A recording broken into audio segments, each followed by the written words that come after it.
Welcome back.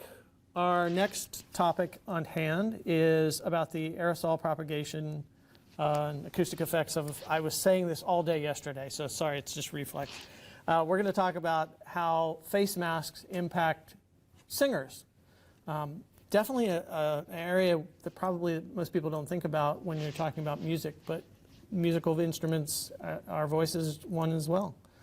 Tom Moore from Rollins College is going to explain to us which kind of face masks actually work and which ones don't. Tom? There we go. Thank you, Larry. Yeah, I would like, before we start, I would like to say that although I'm talking about singing, in reality, there's not much difference between singing and speaking. There's been some very good work done over in the UK that shows they're basically the same thing. So everything I say about singing is also applicable to speaking. And I'm not going to address the issues of, say, instruments, which is a whole different subject entirely. What we've been doing is we've been looking at the breath, literally looking at the breath, using a technique called transmission electronic speckle pattern interferometry that we developed at Rollins College. And what it does is it takes the temperature differential between what breath you exhale and the ambient room, and it allows us to visualize it. And so what I'm going to do here is I'm just going to start and let you listen to a little bit of singing. The singer is actually Caitlin Moore, who is a professional singer and is a professor in the music department at Rollins College. And you can see what happens to the breath when you actually sing. When the sky is a bright canary yellow, I forget every cloud I've ever seen. Play it again? Sure. So they call. See if I can do that. So if I go back and go forward. All right, here we go. We'll do it again. When the sky is a bright canary yellow, I forget every cloud I've ever seen. So they call me a cockeyed optimist, immature and incurably green. So you can see when you sing or speak, there actually is quite a bit of exhaled aerosol that comes out of your mouth. I don't have time to go into the dichotomy between what they call ballistic particles and aerosols, but suffice it to say that what comes out of your mouth is this miasma of particles and gases and things, and the idea of putting a mask on is to stop that. So what I'm going to show you is her singing exactly the same thing, but this time she's got a mask on.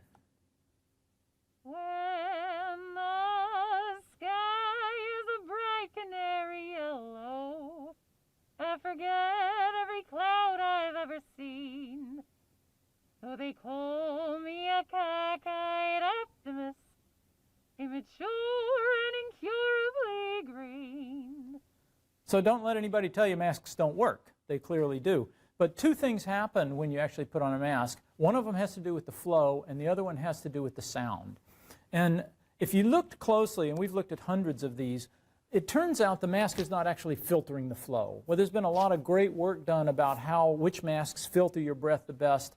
It turns out very little, if any, of your breath actually goes through the mask. In this case, Caitlin's singing with a 2-layer cotton mask, much like everybody wears around town. That's what I wear.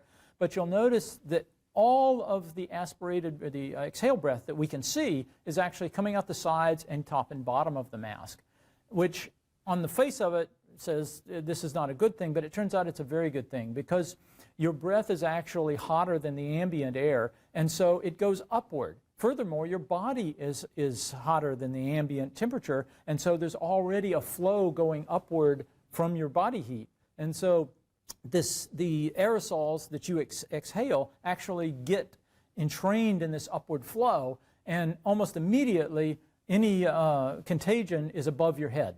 And if you've got good flow in the room, then you're much safer than if you didn't wear a mask. The second thing, of course, that happens is it changes the sound, and that's really what we've been concentrating on lately. Here's a graph of the normalized power in the sound versus the frequency. We use normalized power so that we can get rid of all of the differences in just the volume of the sound. And 5 of the masks that we looked at are right there on the screen. The one that Caitlin was singing in that you just heard is in the upper left-hand corner, just a homemade 2-cloth mask.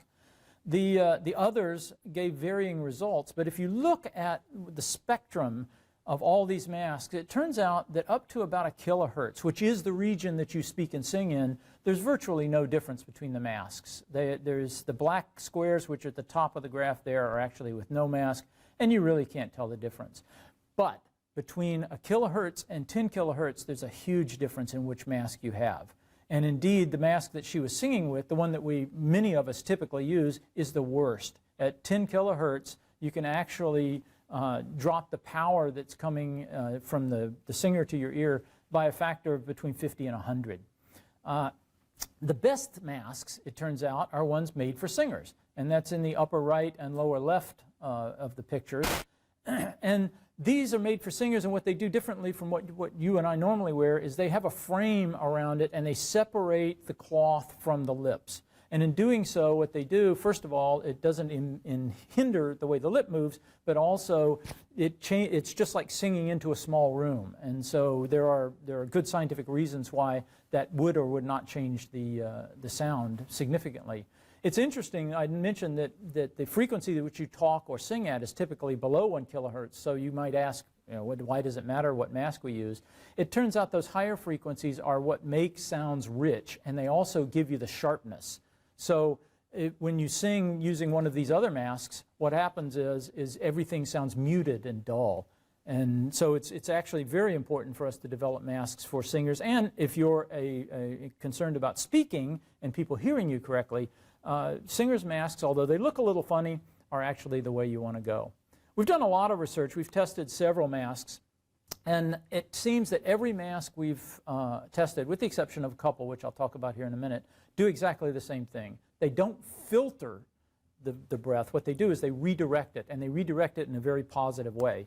So the conclusion is while all of this work on filtering of masks is important, it's probably not as important as we had originally thought. And really, redirecting the flow is almost just as good as filtering it, and in some cases may actually be better.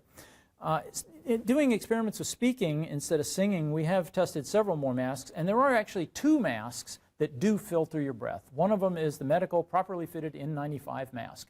And the N95 mask, the reason it filters your breath is they have a foam seal around your face, and so the breath has nowhere to go except through the mask material itself. We found that slightly when you start speaking or singing, the jaw motion breaks that seal slightly, but not significantly. The other one, surprisingly, or maybe not surprisingly, is 2 layers of a neck gaiter. You bring the neck gaiter up, you fold it over, and in that case, all of your exhale breath actually does go through the material, and the reason is because the neck gaiter holds very tightly to your mouth, and so it's got nowhere else to go except through the material. And the problem with both of those things is, of course, you can't sing in them. So it's not bad for speaking, I guess, but singers, there's no way it'll work. The real, I think, take-home message is for the future, the real way we probably need to deal with exhaled contagion is to redirect the flow in the room. When you speak or sing or play an instrument, what happens is the flow is automatically going up. So if instead of bringing in the flow from the room from the ceiling and exiting somewhere lower, if we just turn the flow around and it came in from the floor and exited through the ceiling, we probably could make some significant progress against the contagion. I do want to leave with the thought that we probably don't know what we don't know about this, both in terms of flow, both in terms of acoustics, and of course in the biological and epidemiological side.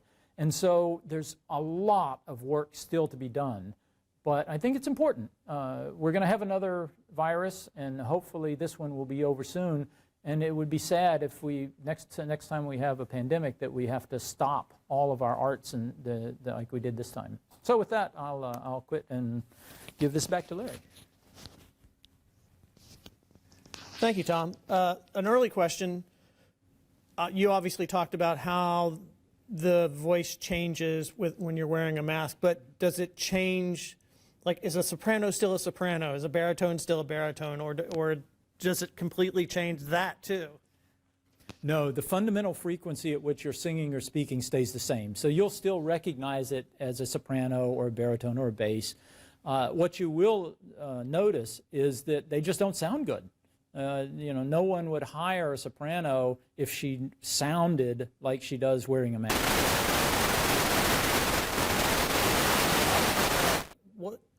This is coming from the webcast.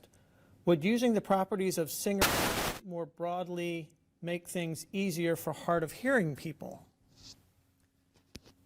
Actually, I think the next speaker is going to address hearing problems, and I believe, not being an expert in this, although Peggy is, you can hear the higher frequencies. Certainly, if you've got the higher frequency hearing, it would help. But as I understand it, and again, it's not my field of expertise, most hearing loss starts at the higher frequencies, and so it already sounds bad.